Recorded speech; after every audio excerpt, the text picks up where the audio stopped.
pinakamalawak na newsroom sa buong Pilipinas. Ito ang Radyo Pilipinas News Update.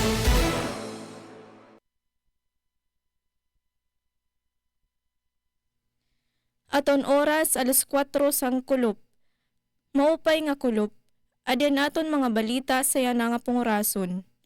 Mas ginpaupay nga potable water supply system ginturn over sa tulo nga barangay sa bungto san Calbiga, Samar.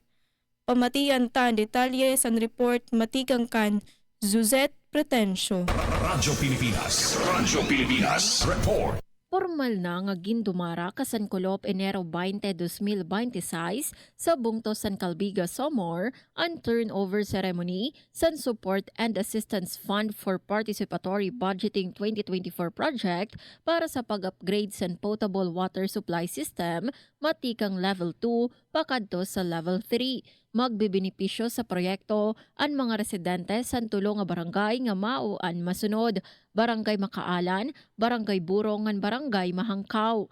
Lain sa mga tinaglawas sa LGU, nagtambong sa programa ang mga opisyal sa DILG Region 8 nga ginpangunahan ni Regional Director Arnel Agabe, kaupod ang DILG Samar Provincial Office sa pagpamuno ni Provincial Director Judy Batulan. Ginhatagan doon ni Director Agabe nga diri sakto ang pondo sa munisipyo para sa dagko nga proyekto sugad sini mao nga padayon ang suporta sa DILG sa paghatag san kadugangan nga pondo para sa importante nga mga programa san gobyerno lokal. Samtang ginpahayag ni Mayor Red Nacario nga hinay-hinay na nga nasusolusyonan sa munisipyo ang problema sa taluwas ngan malimpyo nga erinumon nga tubig para sa mga mulupyo. Nagpasalamat liwat ang alkalde sa DILG Regional Office 8 sa padayon nga bulig sa bungto.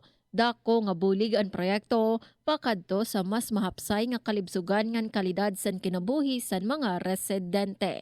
Para sa Bagong Pilipinas, Suzette Pretensio, Radyo Pilipinas, Radyo Publiko, Kalbayog.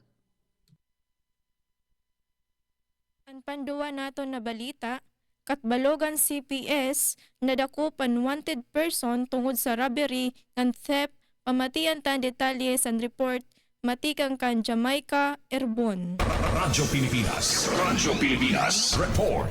Eksakto san gabi san Enero 19, 2026, nadakop sang Katbalogan City Police Station upod ang CIDJ WSPFU ang usa nga wanted person sa barangay Maulong, Katbalogan City. Ang nadakop ginkikilala kuno alias John 19 anyos, single driver nga residente sa barangay 13 Poblasyon, Katbalogan City. Nadakop siya pinaagi sa standing warrant of arrest tungod sa robbery with force upon ting and death nga may recommended bill nga 36 mil kada kaso. Ang operasyon ginpanguluan ni PCPT Andres C. Samantila Jr. upod ni PMAG Emilio M. Kamama sa ilarom sa pangangasiwa ni PLT COL Norman D. Ala ginamit sa body-worn camera subay sa AM number 210608 Secretary ginpapaybaro sa suspek an iya katungdanan subay sa Miranda Doc. Ang suspek dara sa Katbalogan City Police Station para sa dokumentasyon antes i-turnover sa korte. Para sa Radyo Pilipinas, Jamaica Airborne Work Immersion Student sa Calbayog City National High School. Radyo Pilipinas, Radyo Publiko, Calbayog. Ang pantulo naton nga balita, sobra 300 nga rice processing system o RPS ang target nga may tukod sa Administrasyon Marcos yan nga tuig. Pamatian ta ang detalye sa report matikang kan Remuel Olivas.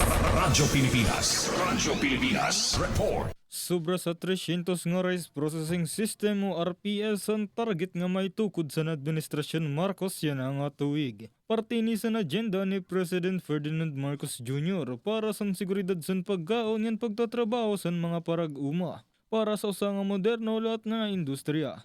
Pinaagi san bago nga RPS, mas maupen pagproseso san humayngan mas taas ang kita san aton mga lokal na parag-uma. Para sa Bagong Pilipinas, Remuel Olivas, Work Immersion Student sa Calbayog City National High School. Radyo Pilipinas, Radyo Publiko, Calbayog. Inian kabugusan sa naton balita para sa yana nga pungurason. Padayong gihapon kamo nga mamati sa DYOG, Radyo Pilipinas, Radyo Publiko, Calbayog para sa news updates. Ako si Diana Jane Manicani para sa Radyo Pilipinas, Radyo Publiko. Mula sa pinakamalawak na newsroom sa buong Pilipinas, ito